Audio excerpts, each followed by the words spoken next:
Okay guys, we're on to chapter 7. It's called Physalia, Physalis.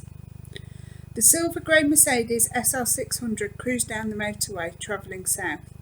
Alex was sitting in the front passenger seat, with so much soft leather around him that he could barely hear the 389 horsepower 6-litre engine that was carrying him towards the sail complex near Port Allen, Cornwall.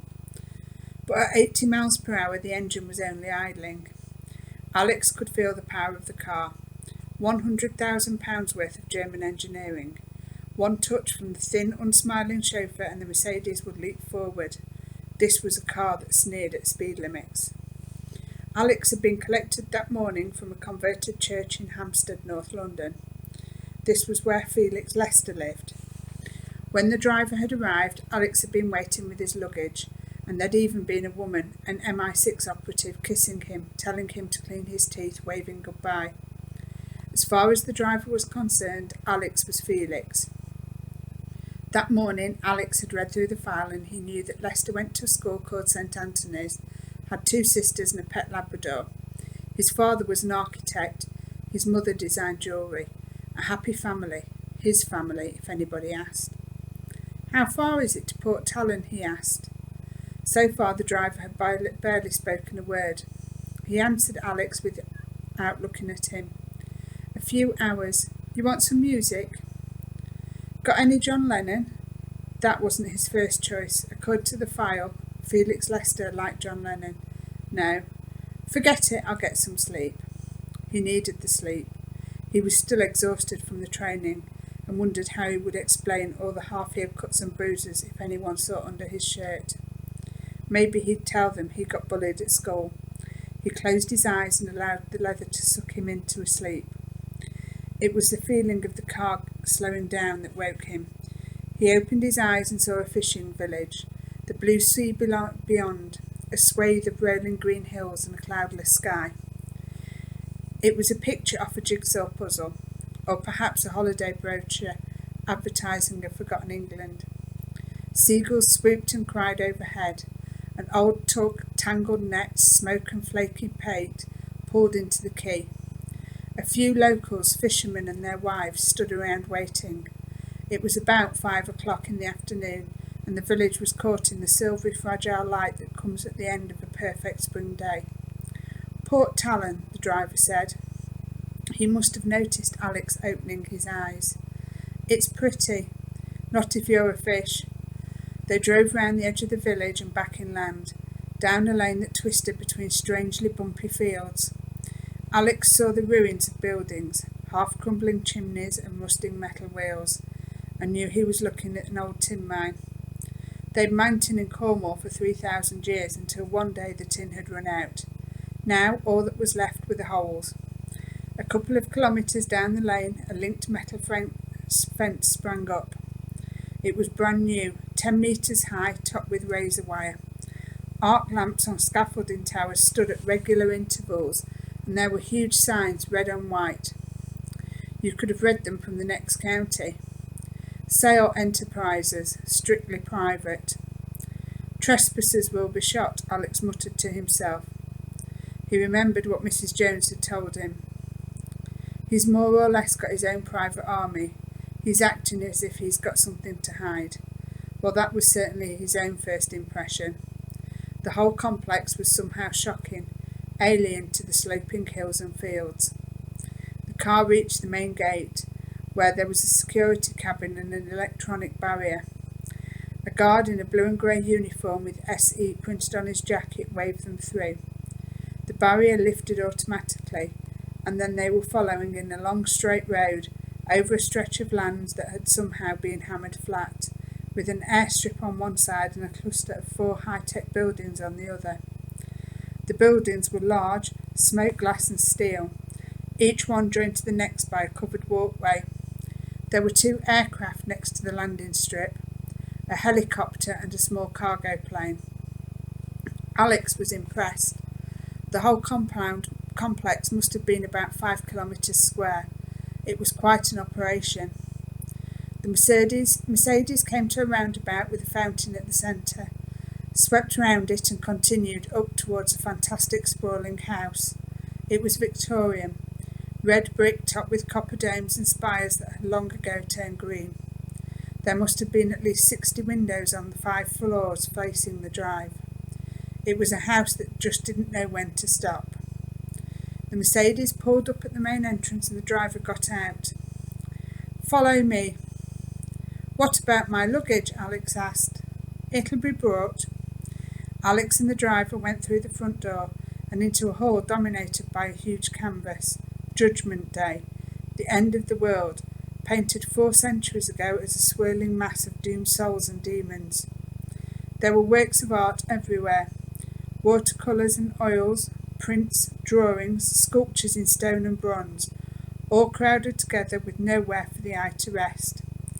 Alex followed the driver along a carpet so thick that he almost bounced.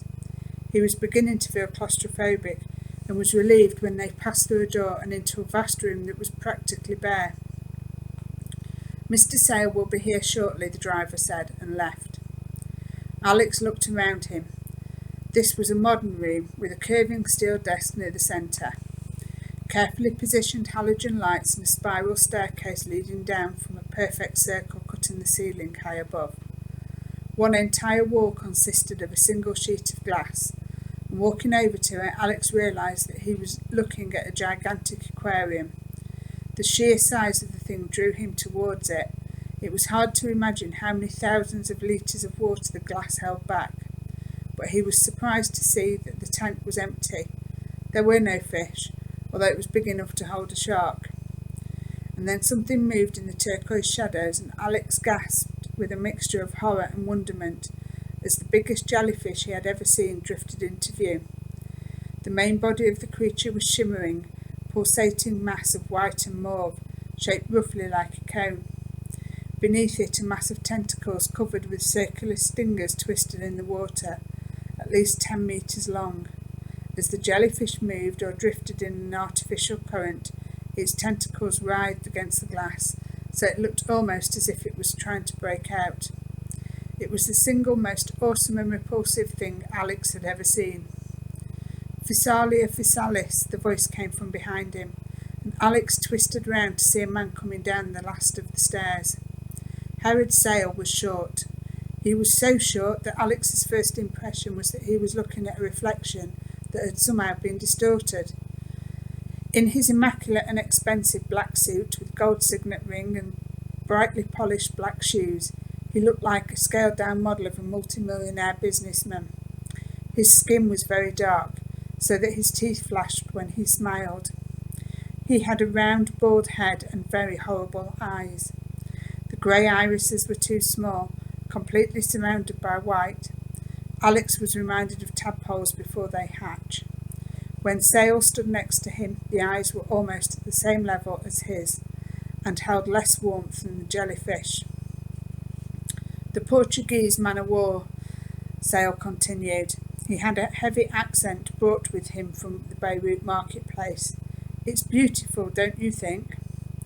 "I wouldn't keep one as a pet," Alex said. "I came upon this one when I was diving in the South China Sea." Sale gestured at a glass display case, and Alex noticed 3 harpoon guns and a collection of knives resting in velvet slots. "I love to kill fish," Sale went on, "but when I saw this specimen of Physalia Physalis, I knew I had to capture it and keep it.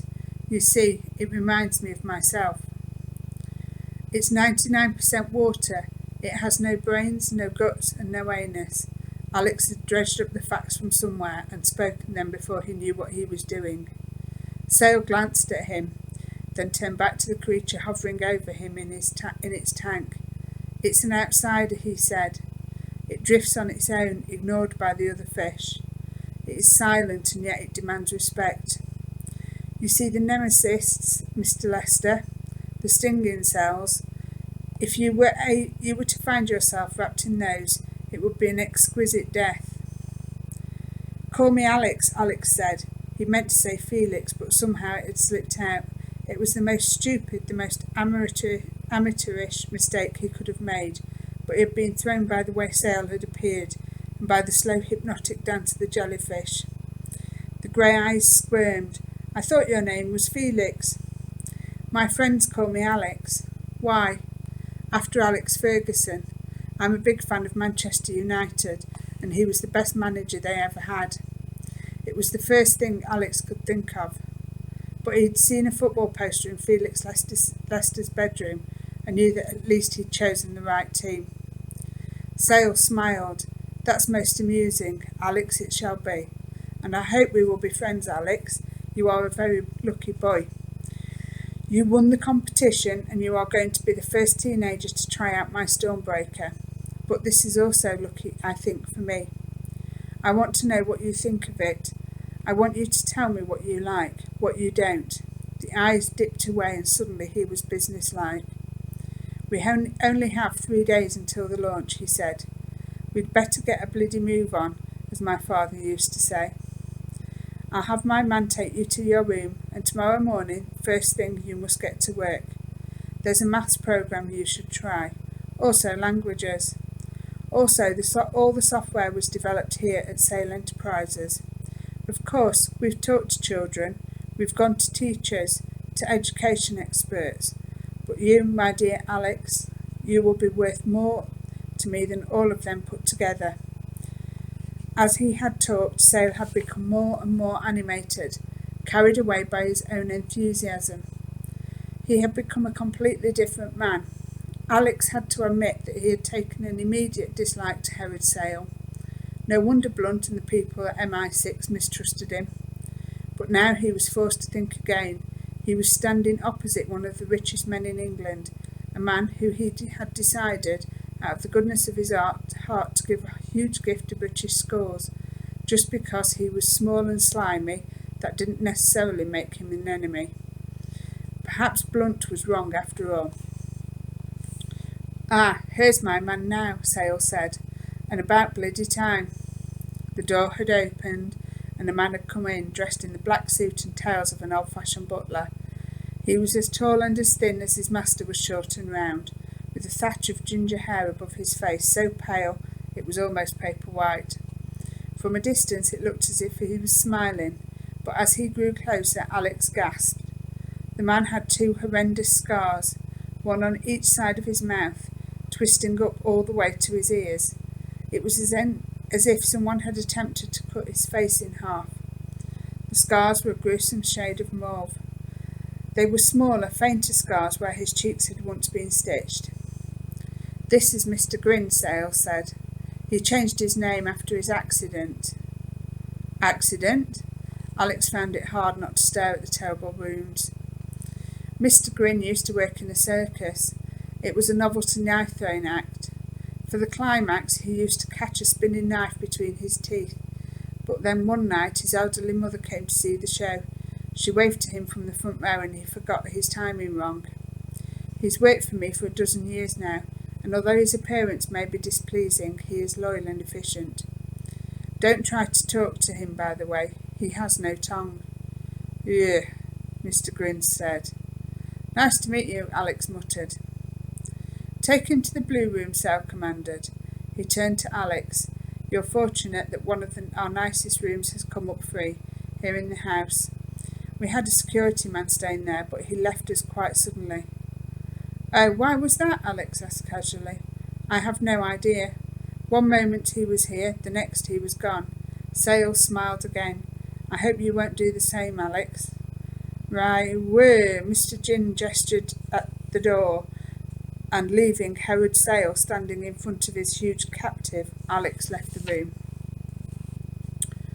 He was led along a passage past more works of art, up a staircase and then along a wide corridor with thick wood-panelled doors and chandeliers. Alex assumed that the main house was used for entertaining. Sale himself must live here, but the computers would be constructed in the modern buildings he had seen opposite the airstrip. Presumably he would be taken there tomorrow.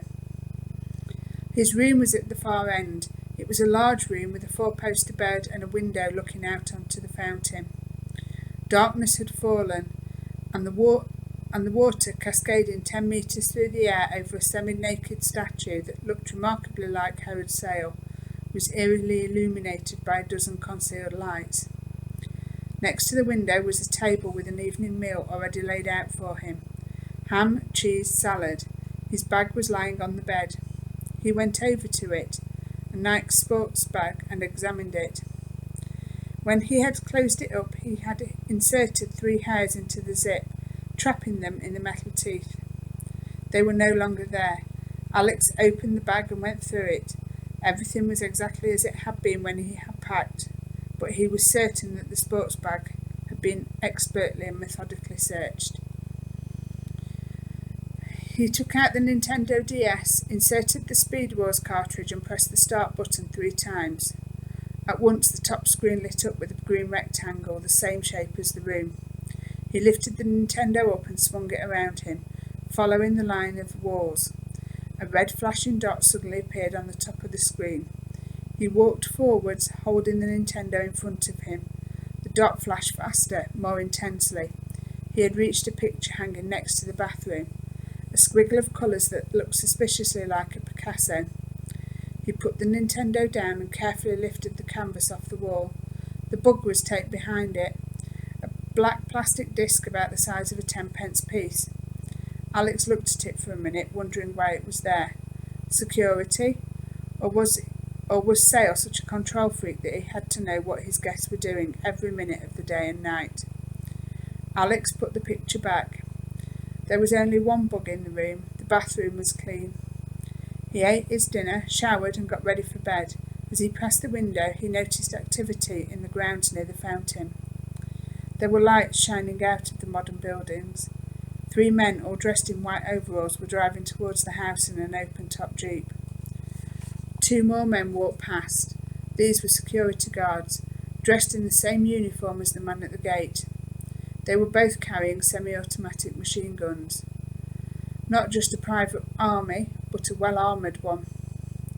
He got into bed. The last person who had slept here had been his uncle, Ian Ryder.